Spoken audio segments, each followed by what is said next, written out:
మనం విడుదల పొందాలి అని అంటే మన జీవితాల్లో దేవుణ్ణి మనం సంతోష పెట్టాలి. దేవుణ్ణి సంతోష పెట్టడం అంటే మనకు నచ్చినా నచ్చకపోయినా, మనకి ఇష్టం ఉన్నా ఇష్టం లేకపోయినా, మనకు కష్టం అనిపించినా ఒక్క అడుగు మనం ముందుకు వేస్తే దేవుడు మన ఎడల కనికరపడతాడు. ఇప్పుడు ఒక్క అడుగు ముందుకు వేసి, దేవా నేను నీ కోసం నిలబడాలనుకుంటున్నాను, దేవా నేను నీ కోసం బ్రతకాలనుకుంటున్నాను, దేవా నీ కోసం నేను జీవించాలనుకుంటున్నాను, కానీ బలహీనత నన్ను విడిచిపెట్టడం లేదు, ఈ ఆందోళన నన్ను విడిచిపెట్టడం లేదు. డబ్బు గురించి చింత పెరిగిపోయింది, రోగం గురించి చింత పెరిగిపోయింది, నా యొక్క సుఖాల గురించి, నా బతుకు గురించి, నా తిండి గురించి, నా బట్ట గురించి నాకు చింత పెరిగిపోయింది. ఈ చింతల వల్ల నేనేం చేయలేకపోతున్నానంటే నేను నీ దగ్గరికి రాలేకపోతున్నాను, ప్రార్థన చేసుకోలేకపోతున్నాను. వచ్చిన అవే ఆలోచనలు, అవే తలంపులు, అవే ఉద్దేశాలు, అవే తాత్పర్యాలు నా జీవితంలో ఉండిపోతున్నాయి. ఇలా నా జీవితంలో ఆ ఆలోచనలన్నీ నా జీవితంలో ఉండిపోతున్నాయి కాబట్టి నేను నీకు దగ్గరగా ఉండలేకపోతున్నాను.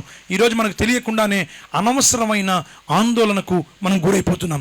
ఈ ఆందోళన మనకు మంచిది కాదు, అది మనకు ఒక బంధకం. ఈరోజు మన జీవితంలో పిల్లరా బద్ధకం ఒక బంధకం, ధనాపేక్ష ఒక బంధకం, కోపం ఒక బంధకం, ఈర్ష్య ఒక బంధకం, అసూయ ఒక బంధకం, ఇప్పుడు ద్వేషం ఒక బంధకం. ఇవన్నీ దేని నుండి వచ్చాయి? చింత నుంచి వచ్చాయి. దేని నుంచి వచ్చాయి? చింత నుంచి వచ్చాయి. ఎవరికో ఉంది, అది నాకు లేదు, అసూయ వచ్చింది. ఎవరో నన్ను ఏదో అన్నారు, నాకు కోపం వచ్చింది. నా మనసులో ద్వేషం ఉంది, నేను ప్రార్థన చేయలేను.